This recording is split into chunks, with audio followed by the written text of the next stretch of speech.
তুমি নামাজ পড়ো? বলছে নমাজে একটু গাফেলতি আছে। আরে তো যার নমাজ নেই তো তার কিচ্ছু নেই, তো রোজা করে লাভ কি? হিন্দুদের ভিতরে উপোস থাকে। উপোস মানে কি? না খেয়ে থাকা। তো তোমার না খেয়ে থাকা আর নমাজ না পড়া মানুষের রোজা রাখা, হিন্দুদের উপোস থাকা এক।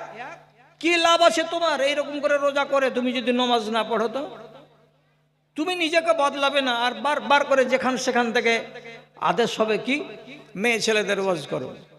এখন রিপোর্ট পেলাম, আজকে রিপোর্ট পেলাম, হরিশ্চন্দ্রপুরের দক্ষিণের কোন এক গ্রাম, নাম নিব না আমি, সেখান থেকে অর্ডার আসছে, ধনী বাড়ি, সচ্ছল পরিবারের লোক, বেটির বাপকে বলছে, বিহাই আপনি আপনার মেয়েকে বিদায় নিয়ে যাবেন তো? যে হ্যাঁ। তো দেখেন আমার বংশটা একটু বড়, তো এদের দিকে একটু আমাকে লক্ষ্য রাখতে হবে। তা আপনি মোটামুটি 30 কেজি মাংসর একটা আইডিয়া রাখেন, আর 10 কেজি মাছ, আর রসগোল্লা এই অনুযায়ী মিলিয়ে ঝুলিয়ে যা হয় আপনি আনেন। আর যেদিন ডেট করবেন করে আমার বাড়ি এসে আপনি মেয়েকে বিদায় নিয়ে যান। মেয়েটা বাচ্চা দিবে, তার জন্য মেয়ের বাবা মেয়েটাকে বিদায় করে আনতে যাবে, তো মেয়ের শ্বশুর তালিকা দিছে এত বড়। এখন এই নির্লজ্জ বেহায়াকে বেড়া করে কবর না দিয়ে যদি কোনো ভারতবর্ষের মানুষকে সোজা করে কবর দিতে পারেন, তো 50টা শহীদের সমান নেকি পাবেন। এত বড় কুলাঙ্গার কেউ আছে? হ্যাঁ, তুই কি ফকিরের বাচ্চা যে তোর বৌমাটা বিদায় যাবে, তো ওর বাবাকে আবার বলা হচ্ছে কি যে 30 কেজি খাসির মাংস আনো, আর সরু চালের বস্তা আনো, আর পাতা আনো, কাপ আনো, গ্লাস আনো, মিষ্টি আনো, মিষ্টান্ন আনো, দিয়াশালায় আনো, গ্যাস আনো, সব কিছু এনে রান্না বান্না করে খাও, আর খাইয়ে দিয়ে তোমার মেয়েকে তুমি বিদায় নিয়ে যাও। কি করবেন? এই লোকটাকে আপনি কোন নজর দিয়ে দেখবেন? আমি ওয়াজ করবো এই লোকটাকে? আচ্ছা, এই মজলিসে যতটি লোক জানলো যে এগুলো করা হারাম কাজ, কেউ শুনবে কি? যে তোমাদের কাজ হলো ওয়াজ করা, আর আমাদের কাজ হলো দোকান দিয়ে শোনা। আমরা শুনে নিব, মানবো নাহি না মানবো সেগুলো আমাদের ব্যাপার। 100টার ভেতরে 95টা লোক মানবে না। যদি বলেন না মৌলভী সাহেব এত খারাপ আমাদের ঈমান নয়, তাহলে 1000 বার করে বলা হয়েছে যে খৈনি খাওয়া হারাম, গুল করা হারাম, তিরঙ্গা খাওয়া হারাম, গুটকা খাওয়া হারাম, মধু খাওয়া হারাম, তারপরে রজনী খাওয়া হারাম, এগুলো সমস্ত হারাম, বোতলে মদ পান করা হারাম। এত কিছু হারাম হারাম বলার পর আপনি বলুন কটা লোক আপনারা নিশা ছাড়তে পেরেছেন আজ পর্যন্ত? কি জবাব দিবেন আল্লাহ তাআলাকে? যেই মুখ দিয়ে আপনি ইহদিনাস সিরাতাল মুস্তাকিম বলে বুকে হাত বেঁধে আল্লাহ রাব্বুল আলামিনের সামনে খাড়া হয়েছেন, কত বড় আইনে বাঁধা আছেন আপনি। হালাল খেতে পাবেন না, হালাল খেতে পাবেন না এই সময়ে। বুকে হাত বাঁধা ছাড়া হাত ঢিল দিতে পাওয়া যাবে না এই সময়ে। এবং আমি যেটি কথা বলতে বলেছি ওইটি ছাড়া বাহিরের একটা কথা বলতে পাবে না এই সময়ে। তোমার সিজদার জায়গা ছাড়া 4 ইঞ্চি ওইদিকে তুমি তাকাতে পাবে না এই সময়ে। এমন পর্যন্ত হাঁচি পড়ে গেলে আলহামদুলিল্লাহ তুমি বলতে পাবে না এই সময়ে।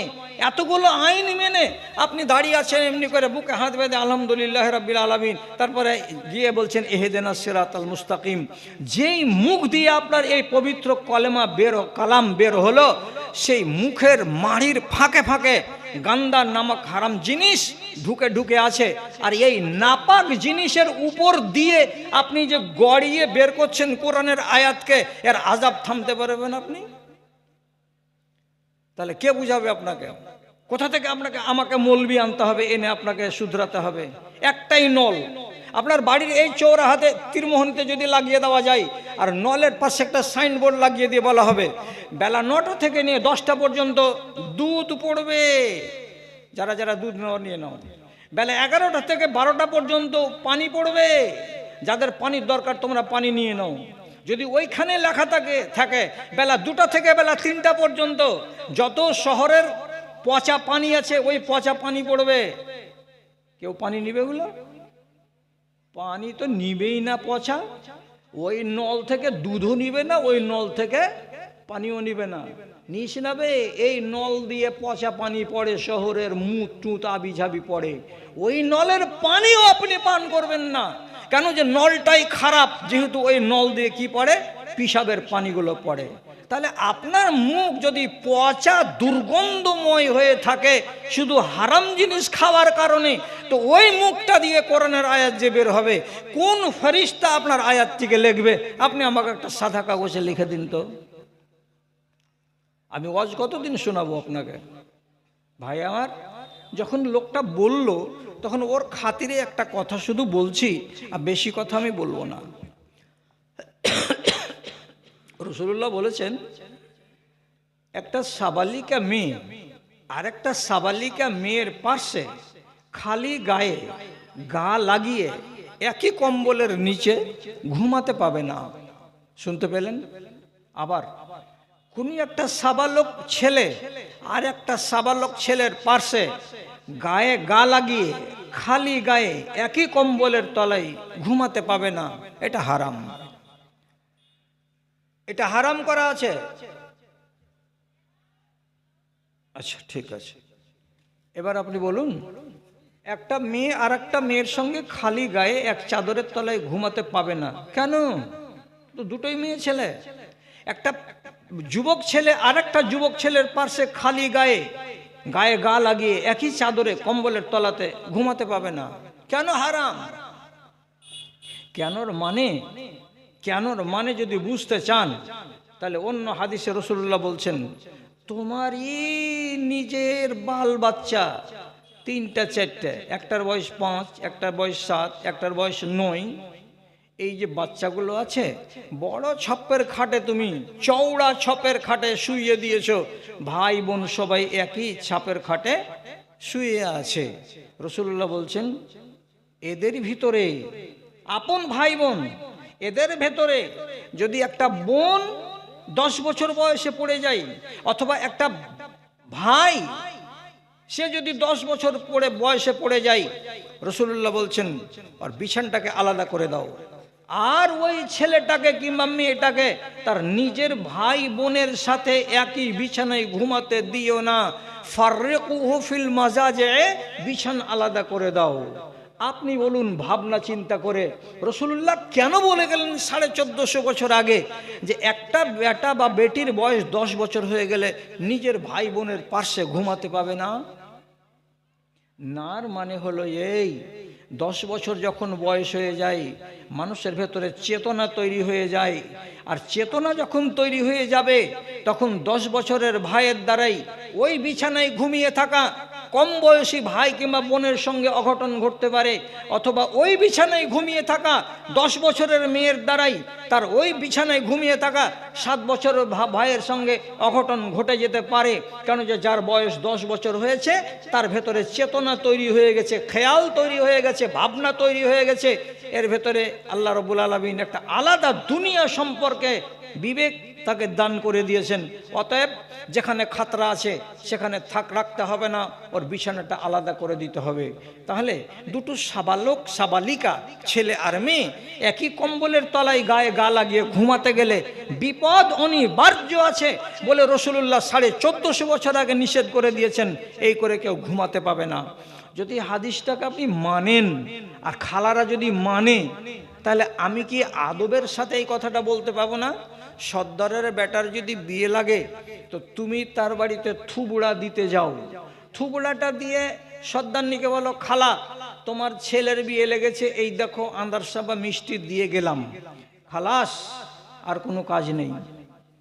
কিন্তু আজকের জামানার মহিলারা থুবড়া খাওয়াবার নাম করে এই মাথার মেয়ে মধ্যপাড়ার ছেলেকে গিয়ে লোকমা তুলে তার মুখে ভরে দিয়ে, তারপরে যোগ করে মজাক করে ঠাট্টা করে তারপরে বাড়ি ফিরে আসছে। তাহলে একটা মেয়ে একটা ছেলের শরীরে টাচ করানো এক, যেদিন বিয়ে লাগবে তার আগের দিন ছেলেটাকে হলুদ মাখাবার নামে ওর টোলার যত সাবালিকা মেয়েরা আছে সবাই মিলে মিশে তার গায়ে যে হলুদ লাগিয়ে দেয়, হলুদ মাখিয়ে দেয়। আল্লাহর কসম খেয়ে বলেন আপনি, আর আল্লাহর কসম খেয়ে বলুক আড়ালের মা খালারা, যে তাদেরকে এইভাবে একটা আজনাবি বেটা ছেলের গায়ে এই হলুদ মাখিয়ে দেওয়াটা জায়েজ আছে? কোনোদিন জায়েজ আছে?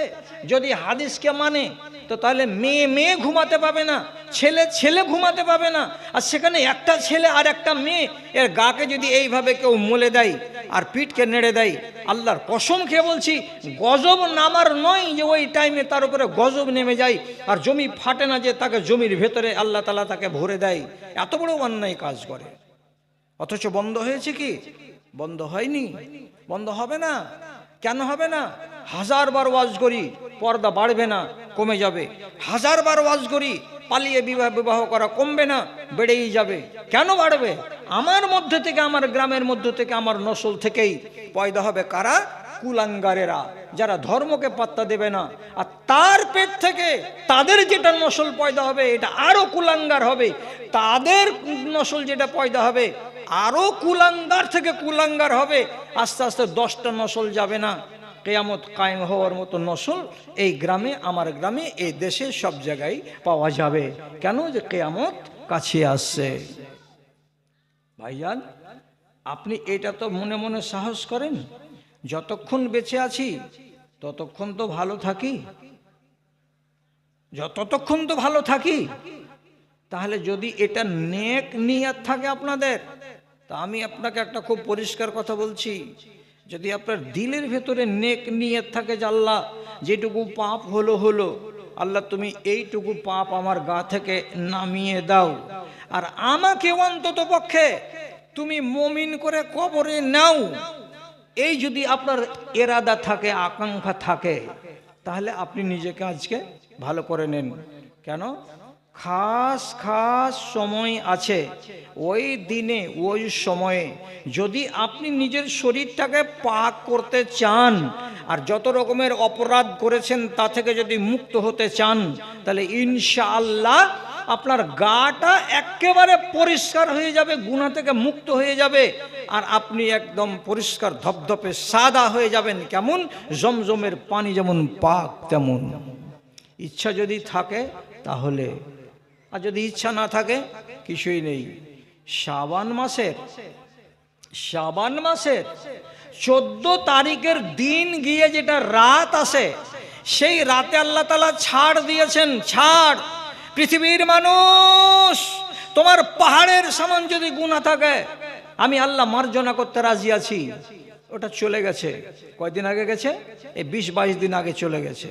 ওই সুযোগটা আর পাওয়া যাবে না। এবার রমজান মাস এসেছে, রমজান মাসে কিন্তু এই সুযোগটা আছে। এটা লম্বা সুযোগ, পহিলা রমজান থেকে শুরু করে 30 রমজান পর্যন্ত আপনার হাতে সময় আছে।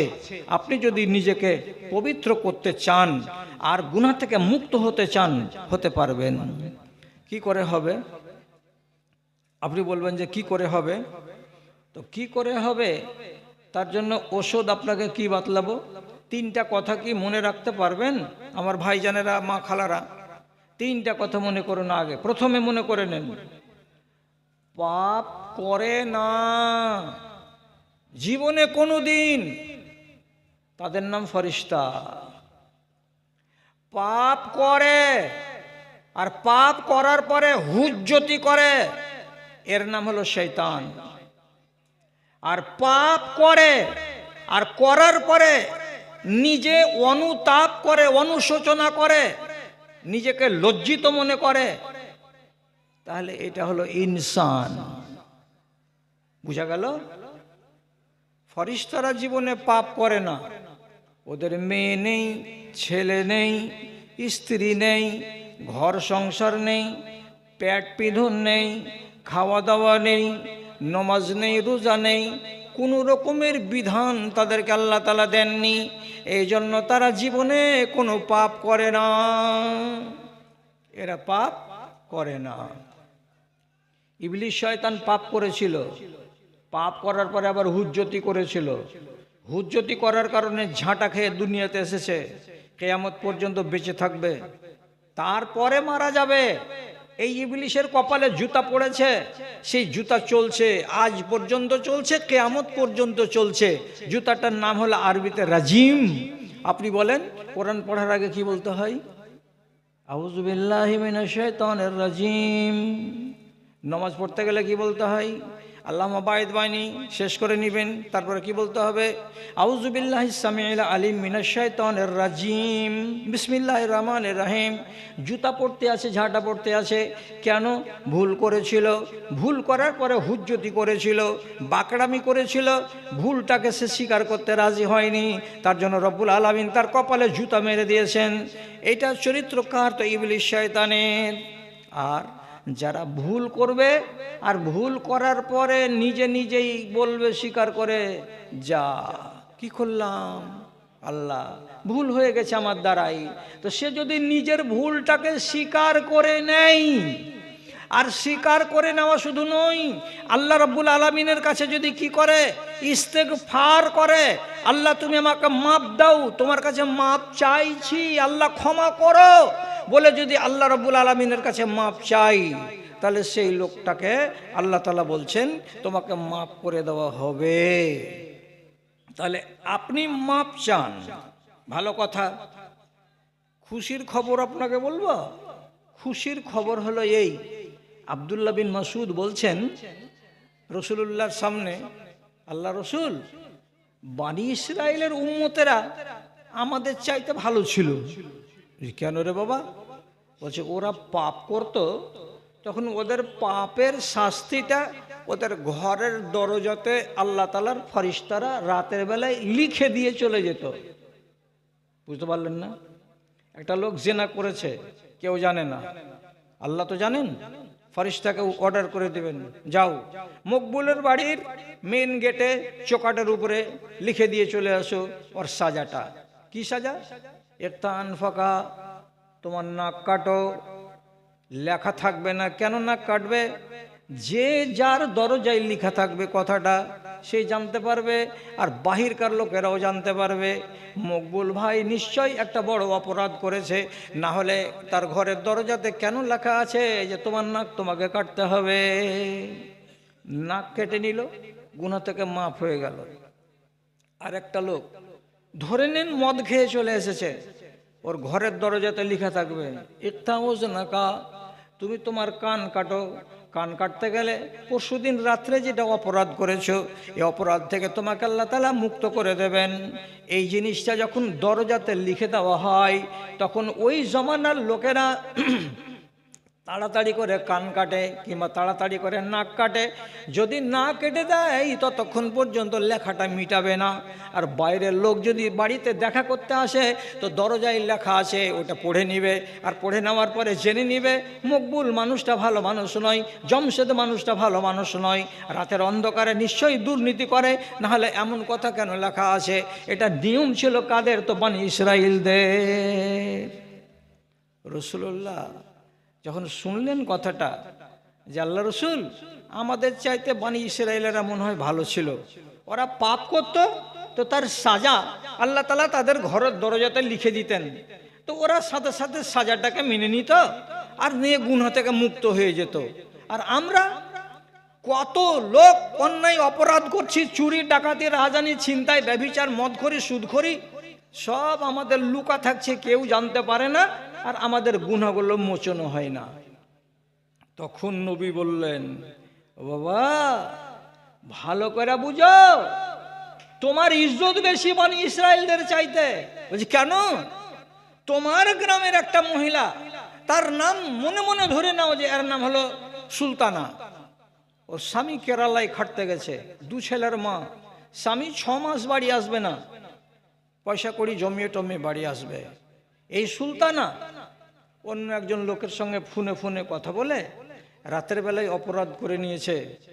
তাহলে স্বামী বাড়িতে নেই, আর এই মহিলা তার স্বামীর আমানতে খিয়ানত করেছে, কেউ জানে না। তাহলে এই মহিলাটার নামে ওর স্বামীর বাড়িতে ওর ঘরের দরজায় সাইনবোর্ড লেগে যেত আল্লাহর ফয়সালা অনুযায়ী, আর দিয়ে বলতো কি, সুলতানা ইকতা আনফাকে, সুলতানা তুমি তোমার নাক কাটো জলদি। তো যদি ওর স্বামী 3 দিন পরে বাড়ি এসে দেখে আর বলে, হ্যাঁ রে ঘরের দরজাতে এই কথা কেন লেখা আছে, স্বামী বুঝে নিবে না যে আমার স্ত্রী এত বড় অন্যায় করে বসে আছে? ঢোল পিটে যাবে না গ্রামে? বলছে হ্যাঁ, তো তাহলে আমাদের গুনাহ কেমন করে মাফ হবে? তো রাসূলুল্লাহ তখন বলছেন যে আমাদেরকে আল্লাহ রাব্বুল আলামিন বলেছেন, ওয়াল্লাযিনা ইযা ফাআলু ফাহিশাতান আও যালামু, আমার বান্দারা, আল্লাহ রাব্বুল আলামিন বলছেন আমার বান্দারা অর্থাৎ এই উম্মতিরা, তোমরা যদি কেউ ব্যভিচার করো, তোমরা যদি কেউ চুরি করো, ডাকাতি করো, রাহাজানি করো, যতই বড় ধরনের অপরাধ করো না কেন, যদি নির্জনে বসে নিরালায় বসে আল্লাহ রাব্বুল আলামিনকে স্মরণ করো আর মুখ দিয়ে উচ্চারণ করে বলো আস্তাগফিরুল্লাহ, মুখ দিয়ে যদি উচ্চারণ করো আস্তাগফিরুল্লাহ রাব্বি মিন কুল্লি যামবি ওয়া আতুবু ইলাইহি, আল্লাহ তোমার কাছে মাপ চাইছি, তুমি আমাকে ক্ষমা করে দাও, এই কথাটা যদি তোমরা উচ্চারণ করো তাহলে তোমাদের সব গুনাহ মাফ হয়ে যাবে, একটাও গুনাহ তোমাদের জমা থাকবে না। এটা ভালো না ওইটা ভালো? তো বলছেন আমাদেরটা ভালো। আমি রাতের অন্ধকারে পাপ করব আর আল্লাহ রাব্বুল আলামিনের কাছে মাপ চেয়ে নিব, তাহলে তো আমার গুনাহ মাফ হয়ে গেল। তাহলে আমার মতো ভালো পজিশনে কে আছে? জি, কেউ করতে পারবে? তার চাইতে বড় কথা আবু বকর সিদ্দিক রাদিয়াল্লাহু তাআলা আনহু বলছেন, ও বাবা, ও মা, খালা আর আমার দাদাজিরা, আপনাদেরকে বলছি, যদি বড় কোনো অপরাধ থাকে তাহলে হযরতে আবু বকর সিদ্দিক রাদিয়াল্লাহু তাআলা আনহু বলছেন, তুমি কোনো এক রাতে এই মাসের ভিতরে মসজিদে যাও, ঢের রাতে ওয়ান নাসু নিয়াম, দুনিয়ার মানুষ ঘুমিয়ে থাকবে, এরকম রাতে 2টা 2:30টার সময় সাহারি রান্না করার জন্য মা খালারা উঠবে, তার একটুখানি আগে তুমি মসজিদে যাও, 2 রাকাত নামাজ পড়ো, আর 2 রাকাত নামাজ আদায় করার পর মসজিদের ভিতরে একাই তুমি আছো, আর কেউ নেই, নির্জনে বসে আছো কোণাতে অন্ধকারে, 2 রাকাত নামাজ পড়ে দেওয়ার পর এইবার তুমি রব্বুল আলামিনের কাছে হাত তুলো, আর হাত তোলার পরে আল্লাহ তাআলার কাছে আকুলি বিকুলি করে বলো যে পরওয়ারদিগার, আমার এই গুনাহ হয়েছে, আমার এই গুনাহ হয়েছে, আমি এই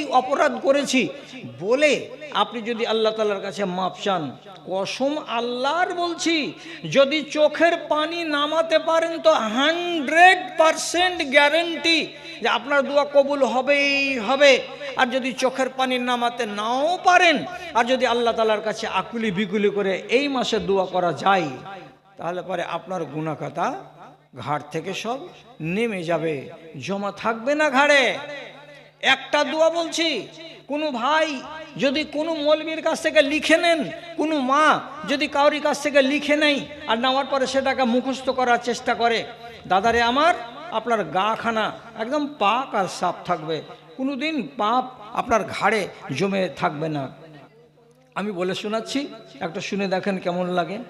আল্লাহুম্মা গফিরলি, আল্লাহুম্মা গফিরলি মা কদ্দামতু ওয়া মা আখারতু ওয়া মা আসরারতু ওয়া মা আলানতু ওয়া মা আসরাফতু ওয়া মা আনতা আলামু বিহি মিন্নি, আনতাল মুকদ্দিমু ওয়া আনতাল মুআখিরু, লা ইলাহা ইল্লা আনতা।